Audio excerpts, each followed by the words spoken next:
नमस्कार दोस्तों, decode exam में आप सभी का स्वागत है। आज की क्लास में हम लोग डिस्कस करेंगे मॉक टेस्ट 34 जो कि आपके यूपीपीसीएस प्रीलिम्स और आरओ एआरओ दोनों परीक्षाओं के लिए बहुत ही महत्वपूर्ण है। तो चलिए आज की क्लास को स्टार्ट करते हैं मेरे साथ ऐश्वर्या सिंह के साथ। क्लास में किसी भी तरीके का डाउट होगा तो आप लोग मुझे कमेंट बॉक्स में बता सकते हैं। आज की सेशन को स्टार्ट करने से पहले थोड़ी सी इन्फॉर्मेशन मैं आप लोगों को देना चाहूँगी फाउंडेशन कोर्स के बारे में, जो कि डिकोड एग्ज़ाम आप लोगों के लिए लेकर आया है। इस फाउंडेशन कोर्स में एंटायर सिलेबस को कवर किया गया है थ्रू वीडियो लेक्चर्स। यहाँ पर प्रीलिम्स और मेंस दोनों के सिलेबस को कवर किया गया है। जब मैं प्रीलिम्स की बात कर रही हूँ तो इसमें GS paper, CSAT plus current affair included होगा, और मेंस में आपका जीएस पेपर्स के साथ साथ हिंदी और एसए पेपर इंक्लूडेड होगा। प्लस किस तरीके से आपको अपने मेंस में आंसर्स को लिखना है ये भी आपको बताया जाएगा। जब मेंस की क्लासेस में आप देखेंगे कि आपको आंसर भी लिखवाया जाएगा प्रैक्टिस के लिए कि किस तरीके का प्रश्न एग्जाम में पूछा जाता है और आप उसका उत्तर कैसे लिखेंगे, ये सारी बातें बताई जाएगी। तो क्लास अगर इस कोर्स से आपको जुड़ना है तो ये आपको व्हाट्सएप नंबर दिख रहा होगा, इस पर आप कॉन्टैक्ट कर सकते हैं। डिकोड एग्जाम आप लोगों के लिए दो और नए कोर्सेज लेकर आया है। एक यूपीपीसीएस प्रीलिम्स 2025 के लिए टेस्ट सीरीज। इस टेस्ट सीरीज में आपको 12,000 से ज़्यादा प्रश्न मिल जाएंगे जो कि प्रैक्टिस के लिए बहुत ही इंपॉर्टेंट है। यहाँ पर क्लास अगर आपको इस कोर्स से जुड़ना है तो कॉन्टैक्ट नंबर दिख रहा होगा, इस पर आप कॉन्टैक्ट कर सकते हैं। दूसरा जो हमारा कोर्स है ये यूपीपीसीएस मुख्य परीक्षा के लिए है, मेंस के लिए है 2024 के लिए। यहाँ पर आपके सिलेबस को वेरियस टॉपिक्स में डिवाइड किया गया है और हर टॉपिक से रिलेटेड 5 क्वेश्चन ऐसे दिए जाते हैं जिसके के आंसर्स आप हमें लिखकर सेंड करते हैं। हमारे यहाँ के फैकल्टी उसको चेक करके आपको फीडबैक देते हैं। प्लस 5 ऐसे क्वेश्चंस होते हैं जिसके कि आंसर्स कोचिंग द्वारा आपको प्रोवाइड किए जाते हैं। तो अगर आपको इस कोर्स से जुड़ना है तब भी आप इसी नंबर पर कांटेक्ट करिए, आपको सारी इंफॉर्मेशन प्रोवाइड करा दी जाएगी। चलो अब आज की क्लास का हम पहला प्रश्न देखेंगे, लेकिन प्रश्न देखने के पहले हम क्या करेंगे, हम प्रेयर करेंगे।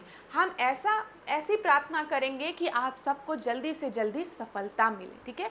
लेकिन देखिए क्लास, सफल होने के लिए सबसे ज़रूरी चीज़ जो है वो जानते हैं कि अब विश्वास किस पर, ईश्वर पर तो होना चाहिए, खुद पर विश्वास भी होना चाहिए, ठीक है। आप में से बहुत से स्टूडेंट ऐसे हैं जिनसे मैं बात करती हूँ और वो लोग, मैं सच बता रही हूँ, उनके अंदर बहुत पोटेंशियल है, बहुत नॉलेज है, लेकिन वो एग्ज़ाम नहीं क्वालिफाई कर पाते हैं। क्यों? क्योंकि कहीं ना कहीं उनको खुद पर विश्वास ही नहीं है, कॉन्फिडेंस ही नहीं है। तो इसीलिए कॉन्फिडेंस होना बहुत ज़रूरी है, खुद पर तो बहुत ही ज़रूरी है, ठीक है। तो अपने पे विश्वास रखिए, कर्म करिए, पुट योर 100%, ठीक है। मेरे पापा हमेशा कहते हैं पुट योर 100%, अपना 100% दो।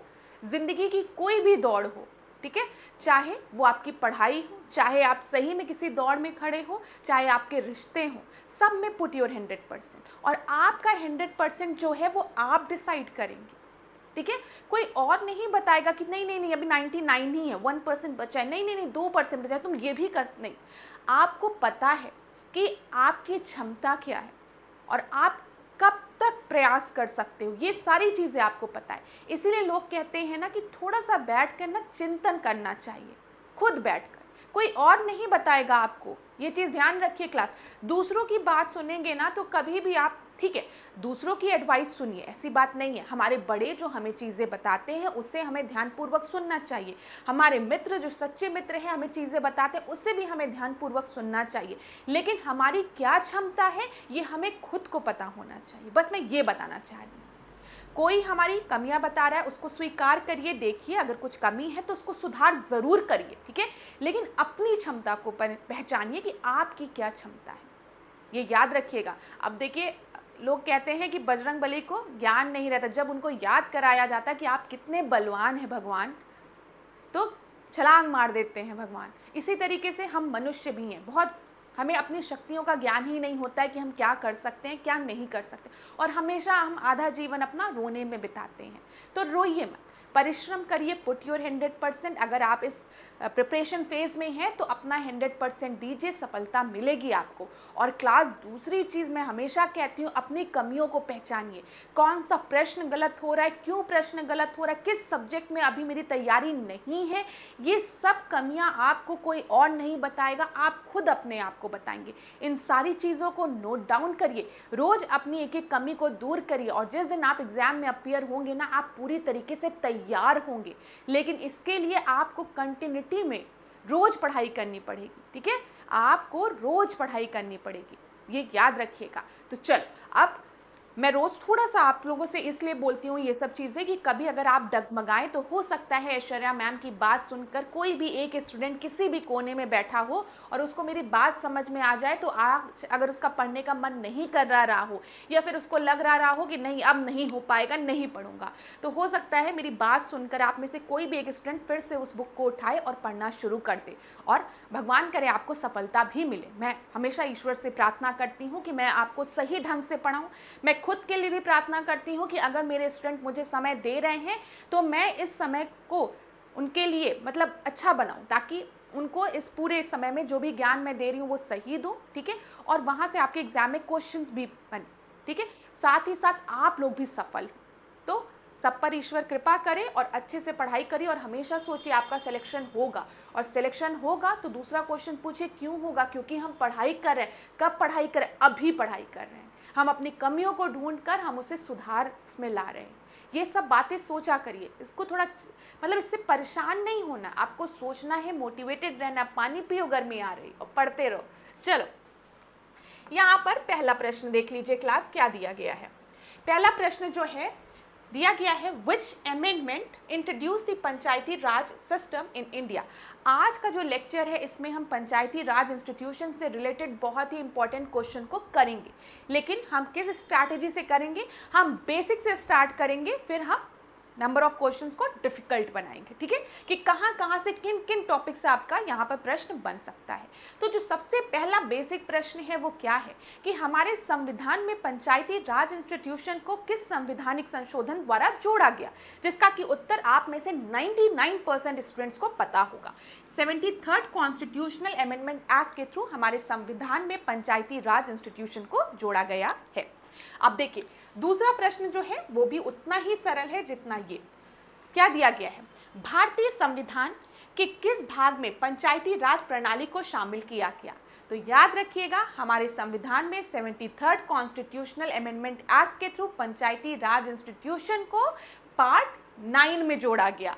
तो पार्ट 9 आपका सही उत्तर है। इसका भी आंसर 90% स्टूडेंट्स को पता रहा होगा। अब आगे देखते हैं, ये प्रश्न देखो, Which schedule of Indian Constitution contain the subject of Panchayati Raj system? भारतीय संविधान की कौन सी अनुसूची पंचायती राज प्रणाली के विषयों को सूचीबद्ध करती है? यहाँ पर शेड्यूल की बात की गई है, तो आप क्या बताएंगे? हमारे संविधान में पंचायती राज इंस्टीट्यूशन को 73rd कॉन्स्टिट्यूशनल अमेंडमेंट एक्ट के थ्रू पार्ट 9 में जोड़ा गया। और अगर हम शेड्यूल की बात करेंगे तो कौन सा शेड्यूल है? 11th शेड्यूल है। तो आंसर सी हो जाएगा। ये अभी बेसिक क्वेश्चन है जिसके बारे में आपको जानकारी होनी चाहिए। अब क्लास ध्यान दीजिएगा, यहाँ पर जल्दी से बस 2 मिनट में रिवीजन करते हैं। जब हम बात करते हैं 73rd कॉन्स्टिट्यूशनल अमेंडमेंट एक्ट की, तो 1992 में पंचायती राज इंस्टीट्यूशन को पार्ट 9 में जोड़ा गया, ठीक है, भाग 9 में, जिसमें कि अगर हम अनुच्छेद की बात करें तो याद रखिएगा आर्टिकल 243 टू 243 ओ तक हम पंचायती राज इंस्टीट्यूशन के बारे में बात करते हैं। अनुच्छेद याद रखिएगा। और मैंने आपको क्या बताया, हम 11th शेड्यूल में पंचायती राज इंस्टीट्यूशन की बात करते हैं, जिसमें कि कुल कितने सब्जेक्ट्स हैं अगर परीक्षा में पूछेगा तो आप बताएंगे इसमें 29 विषय हैं। कितने सब्जेक्ट्स हैं? 29 सब्जेक्ट्स की यहाँ पर बात किया गया है, ठीक है। क्लास बताओ, इतना सही है? ठीक है। और अगर आपसे पूछा गया इस 29 सब्जेक्ट की बात हमने संविधान के किस अनुच्छेद में की है, तो आप बताएंगे आर्टिकल 243 जी में। याद रखिएगा, आर्टिकल 243 जी में। तो जितने भी इंपॉर्टेंट पॉइंट्स मैंने आपको बताए हैं, ये एक बेसिक इंट्रोडक्शन है पंचायती राज इंस्टीट्यूशन से रिलेटेड। अच्छा, एक और, लोकल सेल्फ सेल्फ गवर्नमेंट की बात किस वॉइस रॉय ने की थी, ये भी बता दो, थोड़ा सा हम ब्रिटिश एरा में भी चले जाएं। लोकल सेल्फ गवर्नमेंट की बात किस वॉइस रॉय ने की थी, तो आप क्या बताएंगे, लॉर्ड रिपेन ने की थी, ये भी याद रखिएगा। चलो, सारे इंपॉर्टेंट पॉइंट क्लियर हो गए, आगे देखते हैं। इस प्रश्न को देखिए, अब प्रश्नों के माध्यम से हम क्या कर रहे हैं, चैप्टर को रिवाइज कर रहे हैं। प्रश्न देखो, what is the tenure of a panchayat as per the 73rd amendment. ठीक है, एक पंचायत का कार्यकाल कितने वर्षों का होता है, ये पूछा गया है। तो बताओ, 4, 3, 5, 6, तो ये भी 90% स्टूडेंट्स ने दिया होगा आंसर सही। यहाँ पर 5 जो है बिल्कुल सही है, 5 साल का होता है। ये बेसिक क्वेश्चन है। अच्छा, यहाँ पर अगर आपसे पूछ ले कौन सा अनुच्छेद है, आर्टिकल, तो याद रखिएगा आर्टिकल 243E में हम किसकी बात करते हैं, पंचायती राज इंस्टीट्यूशन के टेन्योर की बात करते हैं, कार्यकाल की बात करते हैं, जो कि 5 साल दिया गया है। अब इसमें एक पॉइंट जो आपको याद रखना है, वो क्या याद रखना है, जो कि थोड़ा सा ध्यान देने वाली बात है। अभी तक जो पॉइंट बता रही थी वो बहुत ही आसान थे, और मैं मान के चल रही हूँ 90% स्टूडेंट को वो पॉइंट पता थे। अब ध्यान से सुनिएगा, परीक्षा में अगर आपसे पूछेगा जो पंचायती राज इंस्टीट्यूशन का कार्यकाल है, ठीक है, वो 5 वर्षों का होता है, और ये किस दिन से स्टार्ट होता है, तो आप क्या बताएंगे। तो ध्यान दीजिए, प्रत्येक पंचायत अपनी पहली बैठक के लिए नियत तिथि से 5 वर्ष तक जारी रहेगी। तो जो पहली बैठक के लिए जो तिथि डिसाइड की है, उस तिथि से, ठीक है, 5 वर्ष का इनका कार्यकाल होगा, ये याद रखिएगा। ये बहुत इंपॉर्टेंट लाइन है क्लास, प्रत्येक पंचायत अपनी पहली बैठक के लिए नियत तिथि से 5 वर्ष तक जारी रहेगी। हो सकता है परीक्षा में आपको कंफ्यूज करने के लिए दे दिया जाए, जब पंचायती राज इंस्टीट्यूशन का मतलब यहाँ पर पंचायत का रिजल्ट निकलता है उसी दिन से स्टार्ट हो जाता है, नहीं, पहली बैठक के लिए जो तिथि डिसाइड है उस तिथि से 5 वर्ष का जो कार्यकाल है वो आपका स्टार्ट होता है, ये ध्यान दीजिएगा। चलो, अब इसी से रिलेटेड कुछ और इंपॉर्टेंट पॉइंट्स जल्दी देखो, क्या है दिया गया है, इंपॉर्टेंट है, मैंने बोला है आपको, यदि कोई पंचायत अपना कार्यकाल समाप्त होने से पहले भंग हो जाती है, तो नई पंचायत के गठन के लिए कितने समय के भीतर चुनाव करना आवश्यक होता है। बोला गया है कोई पंचायत है वो 5 साल पहले ही भंग हो जाती है, ठीक है, और अभी कुछ समय बचा है, 2 साल 1 साल बचा है, ठीक है, तो नए पंचायत को गठन करने के लिए, ठीक है, नए पंचायत के गठन के लिए कितने समय के भीतर चुनाव कराना अनिवार्य है, आवश्यक है। तो देखिएगा 3, 6, 1, 9, तो यहाँ पर आपका सही उत्तर जो है वो है 6 महीने के अंदर, ठीक है। चलो, दूसरा प्रश्न देखो, बहुत इंपॉर्टेंट, यदि भंग की गई पंचायत का शेष कार्यकाल 6 महीने से कम है, ठीक है, तो चुनाव कराने की स्थिति क्या होगी। अब आपको पता है कोई पंचायत आई है, ठीक है, उसका कार्यकाल आप लोग ने मुझे बताया कि मैम 5 साल का होता है। मैंने कहा वेरी गुड, 5 साल का होता है। तुमने कहा यस मैम 5 साल का होता है। मैंने कहा अच्छा, किस दिन से होता है। आपने कहा मैम जो फर्स्ट सिटिंग की जो डेट डिसाइडेड है, जो तिथि डिसाइडेड है, उस दिन से 5 साल का कार्यकाल स्टार्ट होता है। मैंने कहा चलो तुम लोग तो बहुत होशियार हो। अब मुझे ये एक बात बताओ तुम लोग कि ये जो पंचायत गठित हुई थी, ये 4 साल 4 ईयर 7 मंथ्स बाद ये आपका क्या हो गई, ये आपकी भंग हो गई। मैंने आपसे कहा, मैंने आपसे एक प्रश्न पूछा कि तुमने बताया जो कार्यकाल होता है 5 साल का होता है, वेरी गुड। अब मुझे एक बात बताओ, कोई ऐसी पंचायत थी जो 4 साल 7 महीने बाद भंग हो जाती है, तो उस कंडीशन में क्या इलेक्शन कराया जाएगा। जो अभी आपने थोड़ी देर पहले पढ़ा है कि अगर कोई पंचायत भंग होती है तो 6 महीने के अंदर इलेक्शन हो जाना चाहिए, नए पंचायत का गठन हो जाना चाहिए। लेकिन अगर ये पंचायत जो है, कोई पंचायत है, वो 4 साल 7 महीने तो थी, लेकिन उसके बाद वो भंग हो गई, और अब अगर हम देखें तो कितना बचा है, 5 महीने ही बचे हैं, 5 मंथ ही सेफ है, तो क्या हमें नए पंचायत को गठित करना चाहिए 5 महीने के लिए। तो आप आंसर देंगे नहीं, आवश्यक नहीं है, ये याद रखिएगा। यदि भंग की गई पंचायत का शेष कार्यकाल 6 महीने से कम है, तो चुनाव कराने की स्थिति जो है वो उसकी आवश्यकता नहीं होती है, आवश्यक नहीं है। सी आपका सही उत्तर है। आप मेरी बात ध्यान से सुनिएगा, अगर अभी भी किसी स्टूडेंट को दिक्कत है तो वो अभी आपको समझ में आ जाएगी। सुनिए, कोई पंचायत है, ठीक है, आपको पता है कार्यकाल कितना होगा, 5 इयर्स का होगा। इसने 2 साल काम किया, 2 इयर्स। अब बचा कितना, 5 में से 2 माइनस करोगे, 3 साल, 3 इयर्स अभी लेफ्ट है, और 3 साल अभी बचे हुए हैं, और ये पंचायत आपकी भंग हो जाती है, किन्हीं कारणों से ये भंग हो जाती है। तो अब 3 साल के लिए एक नए पंचायत को गठित किया जाएगा, 3 साल के लिए। ये मत सोचिएगा कि मैम जो नई पंचायत आई है वो फिर 5 साल के लिए आएगी, नहीं। अगर कोई पंचायत आपकी गठित हुई थी, 5 साल के लिए था इसका, और उसने 2 साल कार्य किया और अभी 3 साल बचे हुए हैं, तो जो नई पंचायत को गठित किया जाएगा 6 महीने के अंदर, वो खाली 3 साल के लिए रहेगी। समझ में आया? बोलो, क्योंकि इसमें कंफ्यूजन होती है। हम लोग क्या देखते हैं कि अगर कोई पोजीशन खाली है और उस पोजीशन में अगर आपने इलेक्शन करा कर किसी को भेजा, तो जो टेन्योर पहले वाले का रहता है वही इसका भी रहेगा, 5 साल है तो 5 साल। लेकिन पंचायत में याद रखिएगा, अगर कोई पंचायत है वो आपका 2 साल के अंदर भंग हो गई है और 3 साल उसका बचा है और नई पंचायत का गठन हुआ है, तो वो 3 साल तक रहेगी, ठीक है। इसीलिए ये चीज़ बोली गई है कि अगर कोई पंचायत जो है उसका जो समय बचा हुआ है वो 6 महीने से कम बचा हुआ है, जैसा कि अभी हमने देखा कि ये आपका 4 साल 4 ईयर 7 मंथ काम कर चुकी है, अब बस बचा हुआ है 5 महीने, ठीक है, बचा हुआ है 5 महीने। तो याद रखिएगा, इसीलिए कहा जा रहा है कि अगर 6 महीने से कम का समय बचा हुआ है तो कोई ज़रूरत नहीं है नया इलेक्शन कराकर 6 महीने के लिए एक पंचायत के गठन की। समझ में आ गया होगा? यहीं पर थोड़ी सी प्रॉब्लम हो सकती है आप लोगों को, इसीलिए मैंने बहुत सरल तरीके से आपको बताने का प्रयास किया।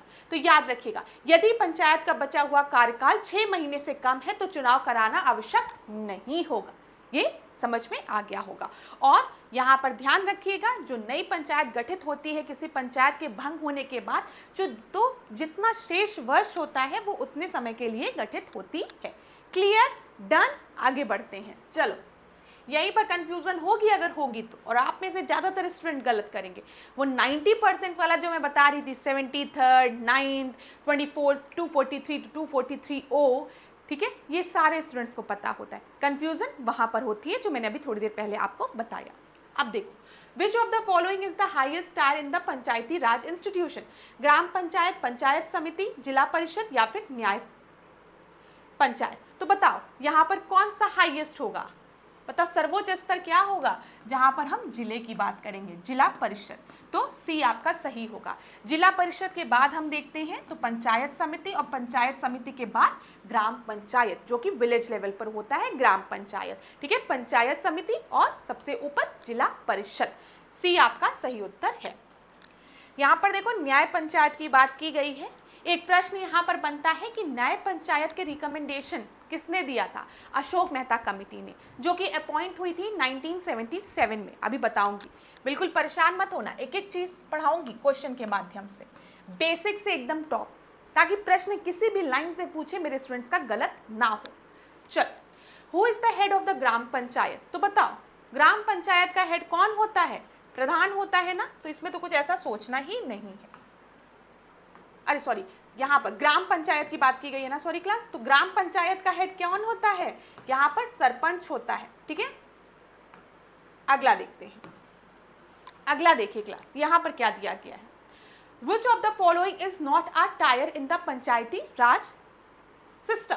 तो बताइए, ग्राम पंचायत होता है, पंचायत समिति होता है, नगर परिषद और जिला परिषद। तो अभी हमने देखा कि आपका जिला परिषद होगा, पंचायत समिति होगा, ग्राम पंचायत होगा, लेकिन नगर परिषद नहीं होगा। नगर परिषद किसमें होगा? जब हम म्युनिसिपैलिटी की बात करेंगे, ठीक है, जब हम 74th कॉन्स्टिट्यूशनल अमेंडमेंट एक्ट की बात करेंगे, तब हम किसकी बात करते हैं? हम बात करते हैं नगर परिषद की। सी आपका सही उत्तर होगा। चलो, अब इस प्रश्न को देखो, यहाँ पर थोड़ा समय लेना है तो आप समय भी ले सकते हैं। In which state is 2 tier panchayat system implemented? कहाँ कहाँ पर 2 टायर पंचायत सिस्टम है? 2 टायर पंचायत सिस्टम कहाँ कहाँ पर है बताइए? पहला दिया है अरुणाचल प्रदेश, गोवा, सिक्किम, दूसरा है पंजाब, हरियाणा, महाराष्ट्र, फिर है बिहार, उत्तर प्रदेश, राजस्थान, फिर है मध्य प्रदेश, कर्नाटक और तमिलनाडु। तो यहाँ पर आपका सही उत्तर क्या हो जाएगा? 3 टायर सिस्टम कहाँ है? हमारे यूपी में 3 टायर है कि 2 टायर है बताओ? तो हमारे यूपी में 3 टायर है, पता है ना? 2 टायर कहाँ पर है? यहाँ पर अरुणाचल प्रदेश, गोवा और सिक्किम में। ये आपका सही उत्तर है। ऐसे भी प्रश्न आपके परीक्षा में बन सकते हैं, तो ध्यान दीजिएगा। अगला देखते हैं यहाँ पर, विच union territories follows the 2 tier system. अब किस यूटी में, केंद्र शासित प्रदेश में, ठीक है, 2 टायर सिस्टम है? दिल्ली, पुडुचेरी, चंडीगढ़, जम्मू कश्मीर, लद्दाख, लक्षद्वीप, दादर नागर हवेली, दमन दीव और अंडमान निकोबार, लक्षद्वीप और गोवा। तो यहाँ पर याद रखिएगा, जब हम 2 टायर सिस्टम की बात करते हैं तो 2 टायर सिस्टम यहाँ पर लक्षद्वीप, नागर हवेली और दमन दीव में है, ठीक है। सी आपका सही उत्तर है। अब ध्यान देना क्लास, जो मैं आपको बताने जा रही हूँ इस प्रश्न को, ये भी बहुत महत्वपूर्ण प्रश्न है, एकदम ध्यानपूर्वक सुनिएगा। इन विच टाइप ऑफ स्टेट और union territories is 2 tier system implemented. सबसे पहले 2-3 चीजें समझो। अभी जब मैं कमिटीज के बारे में बताऊंगी तो मैंने आपको बताया कि जब हम न्याय पंचायत की बात करेंगे तो अशोक मेहता कमेटी ने 1977 में न्याय पंचायत की बात की थी। इसी तरीके से अशोक मेहता कमेटी ने किसकी बात की थी? 2 टायर सिस्टम की बात की थी। लेकिन जो बलवंत राय मेहता कमेटी थी उन्होंने 3 टायर सिस्टम की बात की थी, ये याद रखिएगा। अभी हमने क्या क्या देखा? हमने देखा कि किन किन स्टेट्स में 2 टायर सिस्टम है, तो आपने बताया अरुणाचल प्रदेश, गोवा और सिक्किम में 2 टायर सिस्टम है, ठीक है। इसी तरीके से हमने देखा कि किन किन यूनियन टेरिटरीज में 2 टायर सिस्टम है, तो लक्षद्वीप, दादर नागर हवेली और दमन दीव में। अब यहाँ पर आपसे बोला गया है कि 2 टायर सिस्टम इंप्लीमेंट होने के लिए क्या कंडीशन होनी चाहिए? बहुत महत्वपूर्ण प्रश्न है, ध्यान दीजिएगा। Where the population is more than 50 lakh, where the population is less than 20 lakh, where the population is between 30 to 40 lakh, where there is no Zila Parishad. तो याद रखिएगा 2 टायर सिस्टम वहीं पर होगा जहां पर जो पॉपुलेशन है ना वो लेस देन 20 लाख है। ये महत्वपूर्ण प्रश्न है। जहां जनसंख्या जो है वो 20 लाख से कम है वहीं पर आपका 2 टायर सिस्टम होगा। और 2 टायर सिस्टम की बात किसने की थी? अशोक मेहता कमेटी ने की थी, ये याद रखिएगा। अब देखो अगला प्रश्न क्या पूछा गया है। Which committee recommended a 3 tier structure for Panchayati Raj institution. अभी हमने देखा कि 3 टायर सिस्टम की रिकमेंडेशन की बात किसने की है? याद रखिएगा बलवंत राय मेहता कमेटी ने, ठीक है। बलवंत राय मेहता कमेटी ने 3 टायर सिस्टम की बात की है। ये आपकी परीक्षा में कई बार पूछा गया प्रश्न है। क्लास समझ में आ रहा है ना? प्रश्नों के माध्यम से हम चीजों को कर रहे हैं तो आपको समझ में आ रहा होगा। चलो अब आगे देखते हैं। अभी सारी कमिटीज मैं आपको बता भी दूंगी, बिल्कुल परेशान मत होइएगा। किन किन कमिटीज ने क्या क्या इंपॉर्टेंट रिकमेंडेशन दी है वो मैं आपको बता दूंगी। What is the main source of revenue for Panchayati Raj institution. तो बताइए मेन सोर्स ऑफ रेवेन्यू क्या है?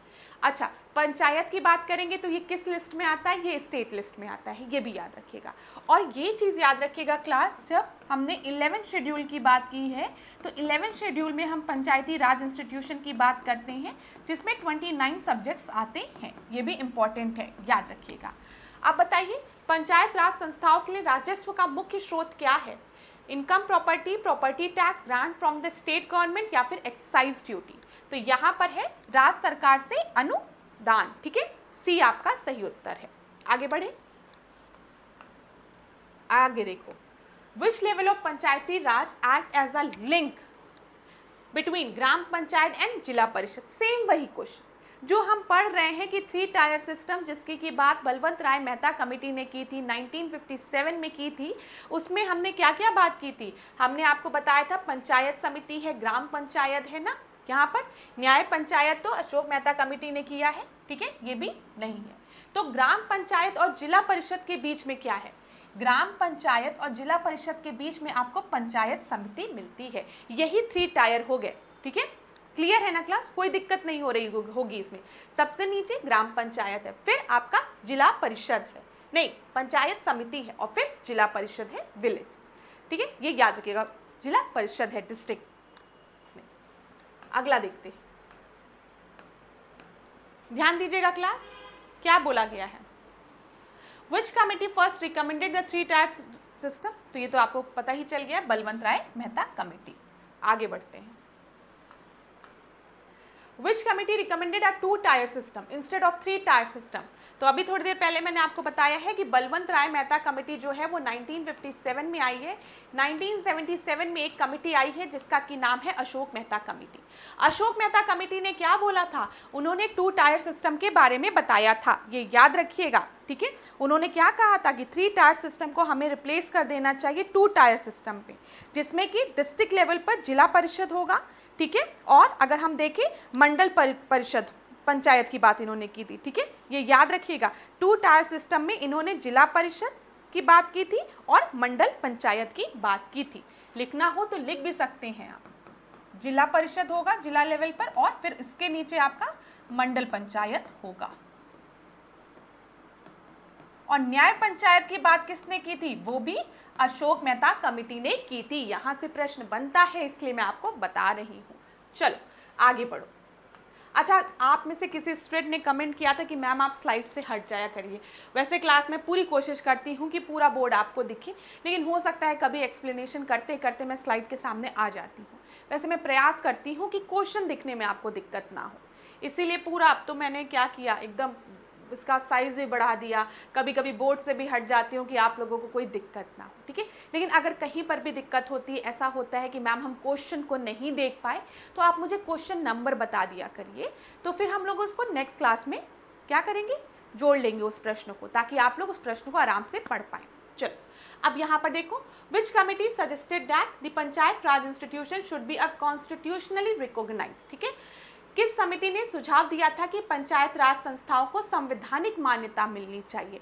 तो ये किसने कहा था? एल एम सिंघवी कमेटी ने, बलवंत राय मेहता कमेटी ने, GV राव कमेटी में, या फिर PK थुंगन कमेटी ने? तो यहाँ पर आपका जो सही उत्तर है, संवैधानिक मान्यता देने की बात की थी LM सिंघवी कमेटी ने। ये आपके परीक्षा में पूछा गया प्रश्न भी है। ए आपका सही उत्तर है, ठीक है। चलो आगे बढ़े। Which committee emphasized strengthening the financial basis of panchayat Raj institution, ठीक है। पंचायती राज इंस्टीट्यूशन की जो वित्तीय आधार को और मजबूत करने की बात किसने कही थी? बलवंत राय मेहता कमेटी ने, GV राव कमेटी ने, PK थुंगन कमेटी ने, या फिर अशोक मेहता कमेटी ने? तो याद रखिएगा, जो आपका GV राव कमेटी है, जो कि 1985 में आया है, ठीक है। यहाँ पर मैं एक बार क्लास में आपको सारी कमिटीज़ भी बता देती हूँ। सबसे पहले अगर हम देखेंगे तो CDP की हम बात करते हैं। CDP क्या है? कम्युनिटी क्लास लिखिएगा, कम्युनिटी डेवलपमेंट प्रोग्राम। अभी मैं स्लाइड से हट जाऊंगी, अगर आपको नहीं दिख रहा होगा तो आप लिख भी लीजिएगा, CDP। तो सबसे पहले हम लोग बात करते हैं कम्युनिटी डेवलपमेंट प्रोग्राम की, जो कि 1952 में आया था, ठीक है। कम्युनिटी डेवलपमेंट प्रोग्राम के बाद हम बात करते हैं बलवंत राय मेहता कमेटी की, BR मेहता कमेटी की। और आप सभी को पता है BR कमेटी कब आई थी? 1957 में आई थी। और BR कमेटी ने क्या रिकमेंडेशन दिया था? 3-टायर सिस्टम की बात की थी। यहाँ पर जो पॉइंट मैं बता रही हूँ उसको आप लोग ध्यान दीजिएगा, 3-टायर सिस्टम की बात की थी, ठीक है। इसके बाद हम देखते हैं 1977 में अशोक मेहता कमेटी आती है। अशोक मेहता कमेटी आती है, ठीक है। अशोक मेहता कमेटी कब आती है? क्रोनोलॉजिकल ऑर्डर में पूछा जाता है। 1977 में, जिसने की क्या बात की थी? न्याय पंचायत की बात की थी और 2-टायर सिस्टम की बात की थी। परीक्षा में इन्हीं दोनों चीज़ों से प्रश्न बनता है। 2-टायर की बात की थी। अब अशोक मेहता कमेटी के बाद अगर आप यहाँ पर आएंगे, ठीक है, तो जो मैं बताने जा रही हूँ उसको ध्यानपूर्वक सुनिएगा। 1984 में क्लास याद रखिएगा, हनुमंत राव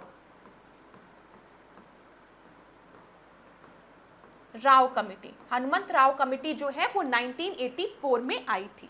इसके बाद एक साल बाद अगर हम देखेंगे 1985 में कौन सी कमेटी आई है? GV राव कमेटी आई है, GV राव कमेटी, ठीक है। और फिर 1986 में कौन सी कमेटी आई है? LM Singhvi committee, LM Singhvi committee. और फिर आप देखेंगे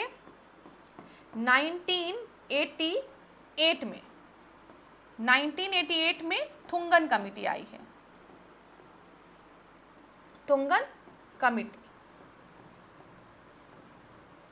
बताओ दिख रहा है सही से? मैं एक बार देख लूं, दिख रहा है ना? ये क्रोनोलॉजिकल ऑर्डर ध्यान रखिएगा क्लास, आपकी परीक्षा में पूछा जा सकता है। मैं इधर हो जाऊं पहले, ठीक है? मैं स्लाइड से हट जाती हूँ, बस जो बात मैं बोल रही हूँ उसको ध्यानपूर्वक सुनिएगा और स्लाइड में देखते रहिएगा, स्लाइड के सामने नहीं खड़ी होंगी। चलो, सबसे पहले मैंने आपसे कहा सीडीपी की हम बात करते हैं, जिसको कि हम कम्युनिटी डेवलपमेंट प्रोग्राम कहते हैं, ठीक है? कम्युनिटी डेवलपमेंट प्रोग्राम कब आया है? 1952 में आया है, ठीक है? उसके बाद मैंने आपको बताया 1957 में क्या आया है? बलवंत राय मेहता कमेटी आई है। बलवंत राय मेहता कमेटी ने किसकी बात की? 3 टायर सिस्टम की बात की क्लास, ठीक है? ग्राम पंचायत की बात हमने की है विलेज लेवल पर, पंचायत समिति की हमने बात की है ब्लॉक लेवल पर, और जिला परिषद की बात हमने किस पर की है? डिस्ट्रिक्ट लेवल पर। ये याद रखिएगा। तो हमने ग्राम और ब्लॉक और जिला की बात की है। विलेज लेवल पर ग्राम पंचायत है, पंचायत समिति ब्लॉक लेवल पर है, और जिला परिषद आपका डिस्ट्रिक्ट लेवल पर है। ये रिकमेंडेशन किसके द्वारा दिया गया था? बलवंत राय मेहता कमेटी के द्वारा दिया गया था। ये चीज़ क्लियर है क्लास? उसके बाद हम देखते हैं 1977 में अशोक मेहता कमेटी आती है। अशोक मेहता कमेटी क्या कहती है? जल्दी से बताओ कि हमें 3 टायर सिस्टम की जगह हमें 2 टायर सिस्टम पर फोकस करना चाहिए, ठीक है? और यहाँ पर हम जिला परिषद की बात करते हैं और मंडल पंचायत की बात करते हैं। ये चीज़ क्लियर रखिएगा। और न्याय पंचायत की बात भी कहाँ की जाती है? ये अशोक मेहता कमेटी में की जाती है। यहाँ से भी आपकी परीक्षा में प्रश्न बना है। उसके बाद जीवीके राव कमेटी आती है। जीवीके राव कमेटी 1985 में आती है, ये चीज़ याद रखिएगा। यहाँ पर जीवीके राव कमेटी का जो एक रिकमेंडेशन था वो था डिस्ट्रिक्ट डेवलपमेंट कमिश्नर की पोजीशन को क्रिएट करने के लिए। किसकी पोजीशन? District development commissioner. मैं लिख देती हूँ यहाँ पर ताकि आपको याद रहे। थोड़ा सा मार्कर चेंज करती हूँ क्लास, ध्यान से सुनिएगा जो सारे पॉइंट्स बता रही हूँ। डिस्ट्रिक्ट डेवलपमेंट कमिश्नर, ठीक है? ये याद रखिएगा, आपके परीक्षा में पूछा जा सकता है, इसको नोट डाउन कर लीजिए। डिस्ट्रिक्ट डेवलपमेंट कमिश्नर की बात किसने की है? जीवीके राव कमेटी ने की है। उसके बाद हम देखते हैं एलएम सिंघवी कमेटी। बीच में हनुमंत राव कमेटी भी आप याद रखिएगा। एलएम सिंघवी कमेटी की बात करेंगे तो ये 1986 में आई है, और मैंने आपको बताया है संवैधानिक दर्जा जो मिला है पंचायती राज इंस्टीट्यूशन को देने की बात एलएम सिंघवी कमेटी ने की थी। फिर उसके बाद 1988 में थुंगन कमेटी आई है, ये याद रखिएगा, ठीक है? थुंगन कमेटी 1988 में आई है, ठीक है? चलो, इतनी चीज क्लियर हो गई। अच्छा, थुंगन कमेटी ने क्या बोला था? इन्होंने भी 3 टायर सिस्टम की बात की थी कि पंचायत, विलेज और ब्लॉक की बात की थी। सेम वही चीज इन्होंने कहा था, जो पंचायत राज बॉडीज होती हैं उनका जो टेन्योर है वो फिक्स्ड होना चाहिए 5 साल का, ठीक है? ये याद रखिएगा। चलो, ये नोट कर लिया होगा, इसीलिए मैंने क्लास के सामने से मैं हट भी गई ताकि आप लोग को दिक्कत ना हो। अब यहाँ पर प्रश्न देखना क्या पूछा गया है। फाइनेंशियल बेस को स्ट्रॉन्ग करने की रिकमेंडेशन किसने दी थी? तो ये पीके थुंगन कमेटी ने दी थी, जो कि 1988 में आई थी। क्लास जो क्रोनोलॉजिकल ऑर्डर बताई हूँ वो बहुत ही इंपॉर्टेंट है, उसको एक जगह नोट डाउन जरूर कर लीजिएगा। जो भी पॉइंट बताते जा रही हूँ ये बहुत ही महत्वपूर्ण है, इसीलिए स्लाइड भी आपको दे दिया मैंने, स्क्रीनशॉट ले लेना। चलो, अब यहाँ पर देखो और प्रश्न को देखते हैं और प्रश्नों के माध्यम से क्वेश्चन को समझते हैं। Which committee recommended that district planning should be the basic unit of planning for the पंचायती राज? किस समिति ने सिफारिश की थी कि जिला पंचायती राज के लिए योजना की मूल इकाई होनी चाहिए? तो अशोक मेहता, एलएम सिंघवी, जीवीके राव या फिर बलवंत राय मेहता कमेटी। तो यहाँ पर याद रखिएगा ये जो रिकमेंडेशन थी ये जीवीके राव कमेटी द्वारा दी गई थी, ठीक है? चलो आगे बढ़ते हैं। अगला देखिए, Which committee suggested that the Gram Sabha should be strengthened to make the Panchayati Raj more effective? L M Singhvi, Balwant Rai Mehta committee, G V K Rao committee, P K Thungon committee. Class यहाँ पर प्लीज जो मैंने आपको बताया है आप याद रखिएगा कि जब हम एलएम सिंघवी कमेटी की बात करते हैं तो इसका गठन 1986 में हुआ है, और एलएम सिंघवी कमेटी ने ही क्या कहा था कि संवैधानिक दर्जा देना चाहिए, ठीक है? और एलएम सिंघवी कमेटी ने ही रिकमेंड किया था कि ग्राम सभा जो है किसी समिति ने पंचायती राज को अधिक प्रभावी बनाने के लिए ग्राम सभा को मजबूत करने का सुझाव दिया था। तो किसने? एल.एम. सिंघवी कमेटी ने। क्लियर हो रही है चीजें, समझ में आ रहा है? पेपर में प्रश्न यहीं से बनता है, इसीलिए मैं आपको सारे पॉइंट प्रश्नों के माध्यम से समझा रही हूँ। अब अगला देखो, यहाँ पर Which of the following committee recommended that the local self government should be included in the DPSP? तो DPSP में इसको इंक्लूड करने की बात किसने कही थी? बलवंत राय मेहता कमेटी ने, GVK राव कमेटी ने, एल.एम. सिंघवी या पी.के. ठुंगन कमेटी ने? तो क्लास आपको पता है जब हम DPSP की बात करते हैं तो यहाँ पर हम आर्टिकल 40 की बात करते हैं। आर्टिकल 40 अगर आप पढ़ेंगे राज्य के नीति निर्देशक तत्वों में तो वो क्या है? वो विलेज पंचायत को ऑर्गेनाइज करने की बात वहाँ पर की गई है, ठीक है। और क्या बोला गया है? ये जो सजेशन है संवैधानिक दर्जा देने की बात किसने कही है? एल.एम. सिंघवी कमेटी ने की है। तो अगर आपके परीक्षा में प्रश्न इस तरीके से पूछा जो कि अभी दिया गया है कि which of the following committee recommended that local self government should be included in DPSP, ठीक है, तो आप याद रखिएगा वो कौन सी कमेटी थी? वो आपकी एल.एम. सिंघवी कमेटी थी। वो संवैधानिक दर्जा देने की बात कही गई है, ये याद रखिएगा, ठीक है। उस प्रश्न को बल्कि आप इसको ऐसे मत करिए, आप इसको थोड़ा सा अलग तरीके से इसको कैंसिल ही कर दीजिए। यहाँ पर ध्यान दीजिए, इसको आप इस तरीके से लिख सकते हैं कि हम जब DPSP की बात करते हैं, हम राज्य के नीति निर्देशक तत्वों की बात करते हैं, तो उसमें हमें आर्टिकल 40 में क्या मिलता है? To organise the village panchayat, gram panchayat के गठन की बात करते हैं, ठीक है। वो DPSP में आपका सम्मिलित है। लेकिन इसी को ग्राम पंचायत को, पंचायती राज इंस्टीट्यूशन को हमने संवैधानिक दर्जा जो दिया वो किस कमेटी के रिकमेंडेशन पे दिया? एल.एम. सिंघवी कमेटी के रिकमेंडेशन पे। ये याद रखिएगा, ये इन्होंने रिकमेंड किया था। ऐसे प्रश्न उसको गलत कर सकते हो आप। चलो इधर देखो, Which article of Indian Constitution mandates the establishment of Panchayati Raj institution? तो बताइए आर्टिकल 40, 243, 280 या फिर 300? तो यहाँ पर आपका सही उत्तर 243 हो जाएगा। मैंने अभी थोड़ी देर पहले आपको बताया है जब हम आर्टिकल 243 टू 243O की बात करेंगे तो यहाँ पर हम पंचायती राज इंस्टीट्यूशंस की बात करेंगे, ठीक है। क्लियर है? तो बी आपका सही उत्तर है। जो आसान प्रश्न है उसको हम जल्दी जल्दी देखते हुए चलते हैं। मैं आपको जो भी इंपॉर्टेंट पॉइंट्स बता रही हूँ उसको आप नोट डाउन करते हुए चलिएगा। Which finance commission recommended the financial devolution of Panchayati Raj institution? National Development Council, 15 Finance Commission, Planning Commission, Reserve Bank of India। तो यहाँ पर तो क्लास आपको क्लियर ही होगा कि जब फाइनेंस कमीशन की बात की गई है तो उन चारों ऑप्शन में खाली 15 फिनेंस कमीशन दिया और सब तो प्लानिंग कमीशन कर दिया है, ये सब कर दिया है, ठीक है। तो ये आपका सही उत्तर है। अगला देखते हैं। अब क्लास ये देखिए, कुछ ये नए टाइप के प्रश्न हैं, जैसे एजर्शन रीजन वाले प्रश्न आते हैं। आप में से कुछ स्टूडेंट्स ने कहा था कि मैम एजर्शन रीजन वाले प्रश्नों को इंक्लूड करिए। तो देखिए ये भी कुछ नए तरीके के हैं, इसमें केस दिया है और क्या क्वेश्चन है ये आपको बताना है, ठीक है। इस मामले में कौन से आर्टिकल की बात हो रही है, ये एक अच्छा प्रश्न है, नए तरीके का प्रश्न है। देखिए केस है, a state government want to abolish the gram sabha in some district citing the administrative inefficiency. मामला क्या दिया है कि जो राज्य सरकार है, एक राज्य सरकार है, वो क्या करना चाहती है, वो कुछ डिस्ट्रिक्ट्स में, वो कुछ जिलों में ग्राम सभा को समाप्त करना चाहती है क्योंकि वहां पर प्रशासनिक अक्षमता है, ठीक है। ये बोलकर प्रश्न है कि कौन सा संवैधानिक प्रावधान ग्राम सभा को अनिवार्य अस्तित्व को सुनिश्चित करता है।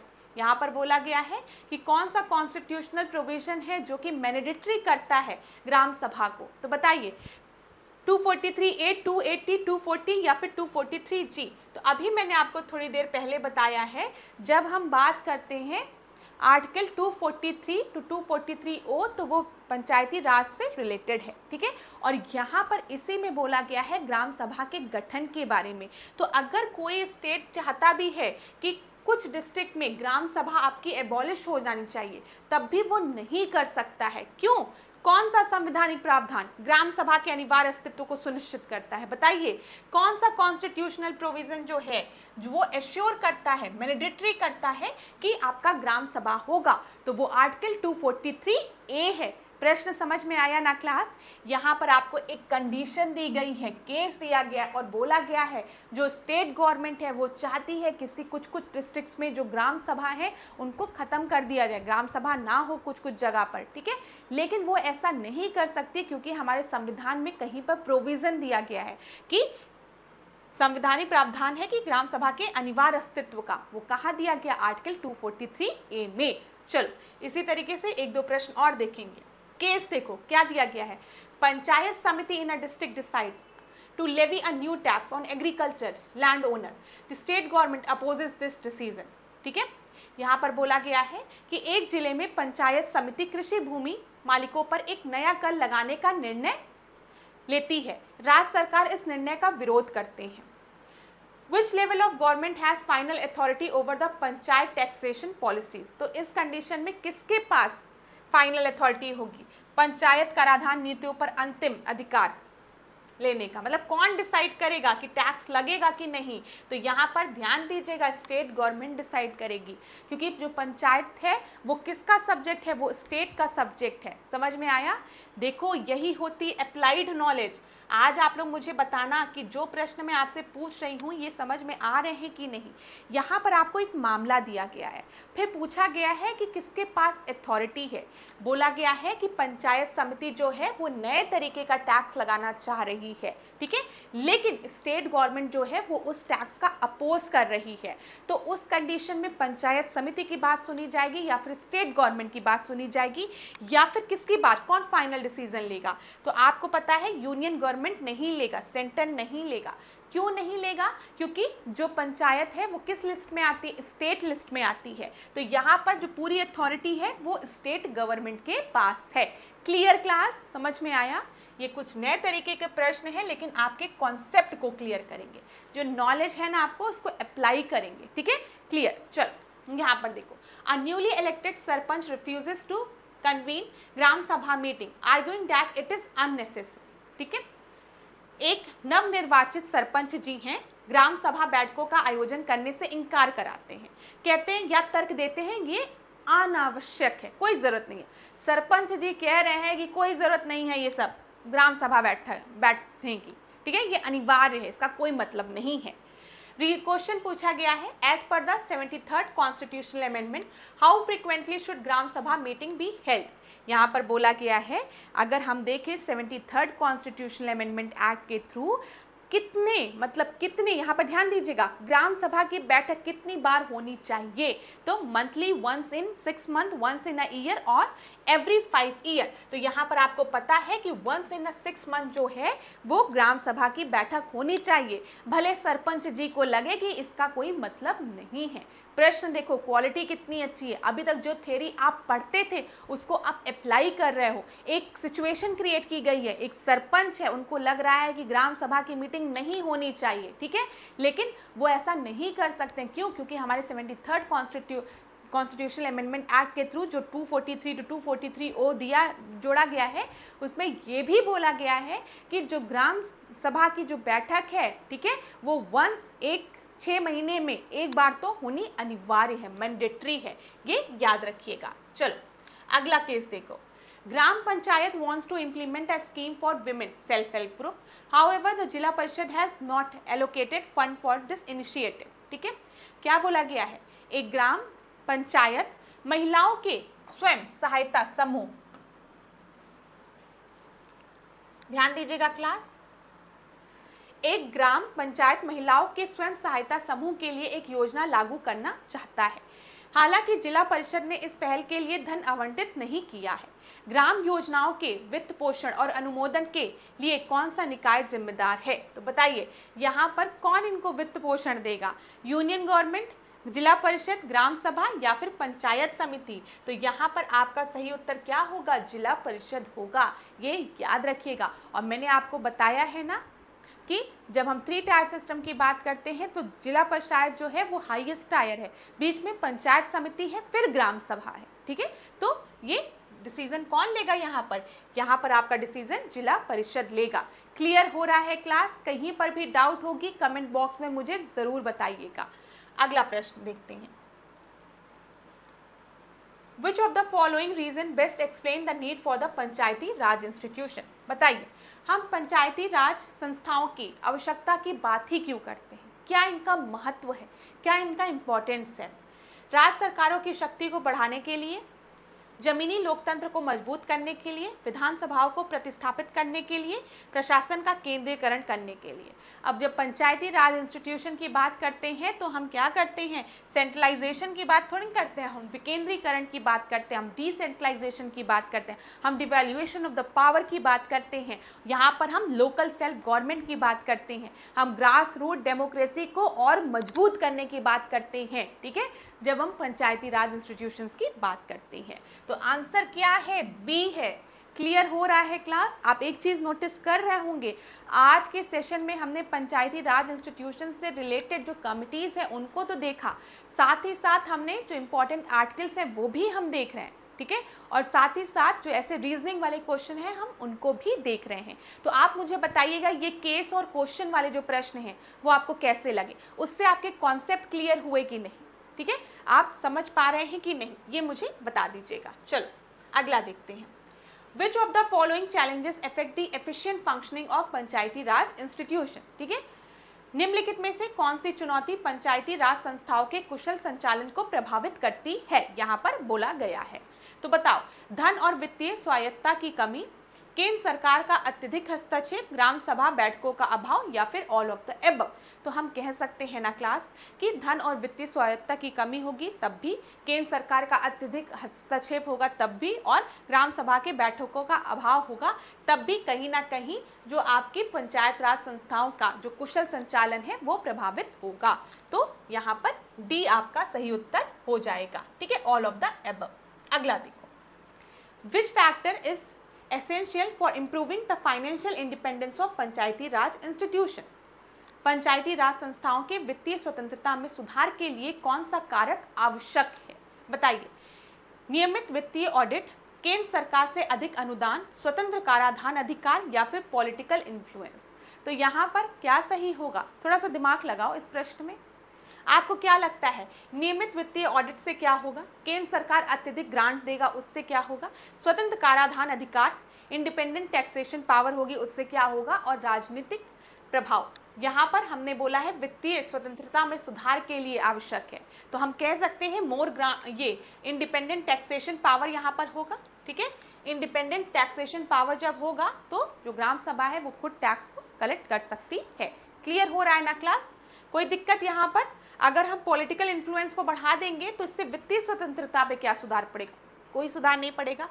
इंडिपेंडेंट टैक्सेशन पावर देंगे तो हाँ, हम कह सकते हैं वित्तीय स्वतंत्रता मिलेगी, इंडिपेंडेंट हो जाएगा ना तो वित्तीय स्वतंत्रता मिलेगी। More grant from the central government, चलो ग्रांट मिल रहा है, अनुदान ज़्यादा मिल रहा है, अच्छी बात है, लेकिन इससे वित्तीय स्वतंत्रता में सुधार पे कोई असर ऐसा नहीं पड़ेगा। ठीक है, रेगुलर फाइनेंशियल ऑडिट से तो हम ट्रांसपेरेंसी अकाउंटेबिलिटी को ध्यान रखेंगे। अगला प्रश्न, विच of the following statement about the panchayat committee is correct. Correct बोला गया, कौन सा सही है पंचायत समितियों के बारे में। Gram panchayat is responsible for district level planning, zila parishad is the highest tier in the Panchayati Raj system, zila parishad पंचायती राज प्रणाली का सर्वोच्च स्तर है।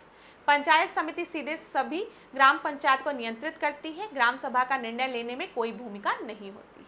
तो ये तो अभी हमने थोड़ी देर पहले देखा कि हम क्या बात करते हैं, बताओ, हम ग्राम की बात करते हैं, यहाँ पे ग्राम पंचायत की, जो कि आपका जिला स्तर पे होता है। बताओ, नहीं, बिल्कुल गलत है, ये आपका विलेज लेवल पर होता है ग्राम पंचायत, तो गलत हो गया।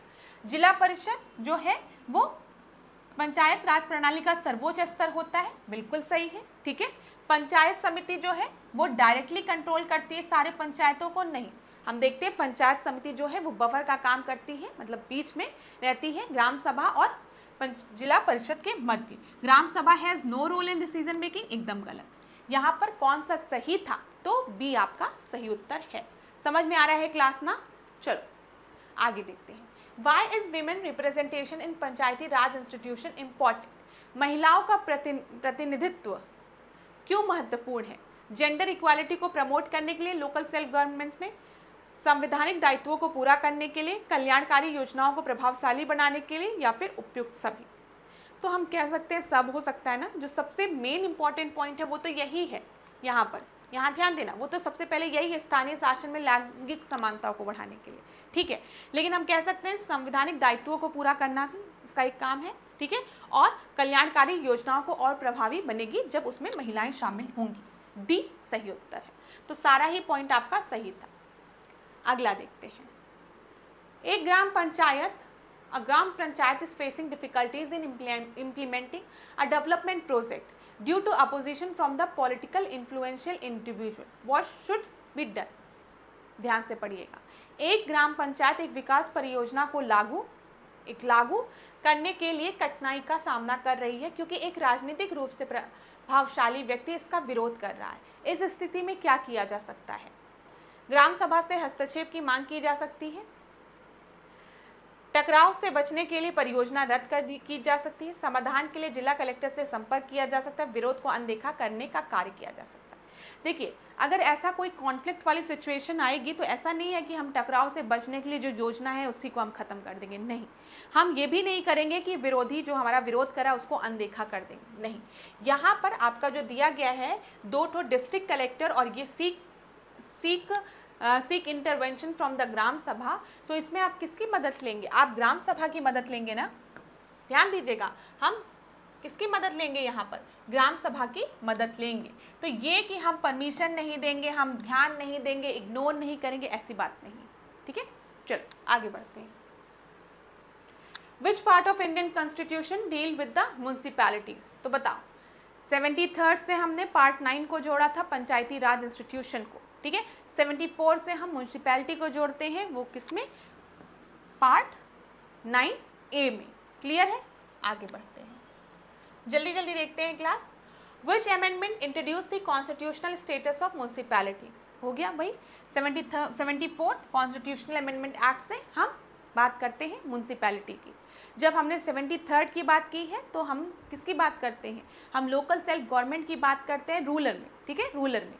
और जब हम अर्बन में बात करते हैं तो हम म्यूनिसिपैलिटी की बात करते हैं, जो कि पार्ट 9A में है। How many type of municipalities are defined under the 74th amendment act? तो बताइए, 2, 3, 4, 5 कितने तरीके की बात की गई है? अभी हमने जब पंचायती राज इंस्टीट्यूशन को देखा तो हमने 3 टायर सिस्टम की बात की थी ना, ग्राम सभा की बात की थी विलेज में, ठीक है। फिर हमने बात किया था पंचायत समिति की और जिला परिषद की, ठीक है, जिला परिषद डिस्ट्रिक्ट में। यहाँ पर भी हम 3 टायर सिस्टम की बात करते हैं। ये 3 टायर सिस्टम नहीं है, हम देखेंगे 3 प्रकार की नगर पालिकाओं की बात करते हैं, वो चीज़ दूसरी है। यहाँ पर ध्यान से सुनिएगा, 3 टाइप्स ऑफ म्यूनिसिपैलिटीज़ की जो हम बात करते हैं उसको कैसे आप समझेंगे। जब हम नगर पंचायत की बात करते हैं ना, तो नगर पंचायत जो होता है वो एरिया होता है जो कि रूरल से अर्बन की तरफ मूव कर रहा होता है, ठीक है। रूरल टू अर्बन अभी इसमें ट्रांजिशन हो रहा होता है। क्लियर है? तो हम वहाँ पर नगर पंचायत बनाते हैं। जब हम बात करते हैं स्मॉल अर्बन एरिया की तो वहाँ पर म्युनिसिपल काउंसिल होती है, ठीक है, म्युनिसिपल काउंसिल होती है। और जो आपका लार्ज अर्बन एरिया है, बड़ा अर्बन एरिया है, वहाँ पर म्युनिसिपल कॉरपोरेशन होता है। क्लियर है? क्लियर है क्लास? कोई दिक्कत तो नहीं? जब हम नगर पंचायत की बात करते हैं, ये वो एरिया है जो कि रूरल टू अर्बन में कन्वर्ट हो रहा है। जब हम म्युनिसिपल काउंसिल की बात करते हैं तो ये स्मॉल अर्बन एरिया होता है। जब म्युनिसिपल कॉरपोरेशन की बात करते हैं तो ये लार्ज अर्बन एरिया होता है। चलो, विच of the following is not a type of municipality under the 74th amendment? तो चलो देख लो, यहाँ पर हम नगर पंचायत की बात करते हैं, अभी हमने देखा म्युनिसिपल काउंसिल की बात, म्युनिसिपल कॉरपोरेशन की बात। लेकिन जो ग्राम पंचायत है इसकी बात हम किस में करते हैं? हम आर्टिकल 243 में, मतलब पार्ट 9 में करते हैं। अगर हम देखें तो 243A में ना, तो पार्ट 9 में करते हैं, जिसमें कि हम पंचायती राज इंस्टीट्यूशन की बात करते हैं, ग्राम पंचायत की बात। अगला देखते हैं, Which municipality type is meant for transition area moving from rural to urban? अभी हमने देखा, जब हम बात कर रहे हैं नगर पालिका के प्रकार की, जहाँ पर हम ग्रामीण से शहर की ओर परिवर्तित हो रहे हैं, तो उसे हम कहते हैं नगर पंचायत, ठीक है। ये आपका सही उत्तर है। Who is the head of the municipal corporation? तो बताओ, mayor, commissioner, chairman and chief minister. आपको पता है नगर निगम का जो प्रमुख होता है उसको हम क्या कहते हैं? मेयर कहते हैं। मेयर का इलेक्शन होता है ना, तो मेयर। आगे बढ़ते हैं। Which official is responsible for day-to-day administration of municipal corporation? नगर निगम के दैनिक प्रशासन के लिए कौन सा अधिकारी जिम्मेदार होता है? तो यहाँ पर देखिए क्लास, आप याद रखिएगा, जो दैनिक कार्य होते हैं उनको कौन देखता है? उनको म्युनिसिपल कमिश्नर देखता है। ठीक है, म्युनिसिपल कॉरपोरेशन का जो कमिश्नर होता है वो दैनिक कार्यों को देखता है, ये याद रखिएगा। तो यहाँ पर आपका बी सही उत्तर है। अगला देखिए class, who appoint the municipal commissioner. तो म्युनिसिपल कमिश्नर को कौन अपॉइंट करता है? उनको स्टेट गवर्नमेंट अपॉइंट करती है। इजी प्रश्न है, ये सब बेसिक प्रश्न है लेकिन इजी प्रश्न है। देखिए, which of the following is a function of municipality? तो बताइए, public health, sanitation, defence and national security, foreign affairs या फिर करेंसी रेगुलेशन। तो आपको तो समझ में आ गया होगा, जब हम म्युनिसिपैलिटी की बात करते हैं भाई, करेंसी रेगुलेशन थोड़ी काम होगा, ये तो सेंट्रल बैंक का काम होगा, आरबीआई का। Foreign affairs central government, defence and national security central government. यहाँ पर पब्लिक हेल्थ एंड सैनिटेशन की बात हम नगर पालिका की होती है। चलो, विच level of government supervises the function of municipality? Central government, state government, district administration, union territory administration. याद रखिएगा क्लास, जब हम बात करते हैं लोकल सेल्फ गवर्नमेंट की, जब हम पंचायत की बात करते हैं और हम बात करते हैं म्युनिसिपैलिटी की, तो दोनों किसके अंतर्गत आती है? स्टेट गवर्नमेंट के अंतर्गत आती है। अगला देखिए, which of the following is a major source of revenue for municipalities? तो बताइए, कस्टम ड्यूटी, एक्साइज इनकम या फिर प्रॉपर्टी टैक्स। यहाँ पर ध्यान दीजिएगा, जब हम मेन सोर्स ऑफ इनकम की बात करते हैं तो यहाँ पर प्रॉपर्टी टैक्स हो जाता है म्युनिसिपैलिटीज में। Which finance commission recommended the financial grants for municipality? तो बताइए, state finance, central finance, RBI या फिर सेबी। तो ये तो आपको पता है, जब भी हम पंचायती राज इंस्टीट्यूशन की बात करते हैं तो वहाँ पर भी आपका स्टेट फाइनेंस कमीशन होता है, और जब हम म्युनिसिपैलिटी की बात करते हैं तो वहाँ पर भी स्टेट फाइनेंस कमीशन होगा। ए आपका सही उत्तर है। Which article mandate the establishment of state finance commission? तो बताइए, स्टेट फाइनेंस कमीशन की बात किस अनुच्छेद में की गई है? तो स्टेट फाइनेंस कमीशन की बात जो है वो आर्टिकल 243I में की गई है, याद रखिएगा। तो बी आपका सही उत्तर है। ये वन लाइनर क्वेश्चन है लेकिन यहाँ से प्रश्न बन सकते हैं। ठीक है, what is the tenure of municipality as per the constitution? तो आप सभी को पता है, जैसे ही हम पंचायती राज इंस्टीट्यूशन की बात करते हैं वहाँ पर जो टेन्योर है वो 5 साल है, इसी तरीके से म्युनिसिपैलिटी का भी जो टेन्योर है वो 5 साल का होता है। What happen if municipality is dissolved before its tenure? Election must be conducted within the 6 months. President take over administration. The governor appoint a new council. Prime minister take over control. ये सब आप सभी को पता है। जब हम municipality की बात करेंगे या फिर पंचायती राज इंस्टीट्यूशन की बात करेंगे, वहाँ पर अगर पंचायत या म्युनिसिपैलिटी कोई भी पहले डिसॉल्व होती है तो उस कंडीशन में इलेक्शन कंडक्ट कराना अनिवार्य है विदिन 6 मंथ, 6 महीने के भीतर। ठीक है, तो क्लास अब आज के सेशन को यहीं पे एंड रखेंगे। आज जो हमने कुछ प्रश्नों को किया आप लोग बताइएगा। आज क्लास छोटी है, थोड़ा काम है, तो कल आपसे और टॉपिक्स भी डिस्कस करेंगे। लेकिन आशा करती हूँ आज का सेशन आपको समझ में आया हो। कोई भी दिक्कत होगी तो पूछिएगा। देखिए, प्रश्न जो बनता है पंचायती राज इंस्टीट्यूशन से वो हर साल बनता है, लेकिन यहाँ पर जो आपको सबसे ज़्यादा ध्यान देना है वो किस पर ध्यान देना है बताओ? जो कमिटीज़ हैं उन कमिटीज़ को याद रखिएगा क्लास, क्योंकि वो बहुत ही महत्वपूर्ण है। जो मैंने आपको बताया है उसको आपको एकदम याद करके रखना है, किसने क्या रिकमेंडेशन दिया था, और इन कमिटीज़ के रिकमेंडेशन को आप अपने मेंस के आंसर्स में भी लिखेंगे। तो चलिए अब आज के सेशन को यहीं एंड करेंगे। नेक्स्ट क्लास में मिलेंगे नए प्रश्नों के साथ। ठीक है, और जिन्होंने भी पहले की क्लासेस नहीं देखी है उनसे मैं रिक्वेस्ट करूँगी कि आप एक बार पहले की क्लासेस ज़रूर देख लीजिए, वहाँ से आपको बहुत मदद मिलेगी। और कौन से टॉपिक्स मुझे कवर करने हैं वो आप लोग मुझे कमेंट बॉक्स में बता सकते हैं।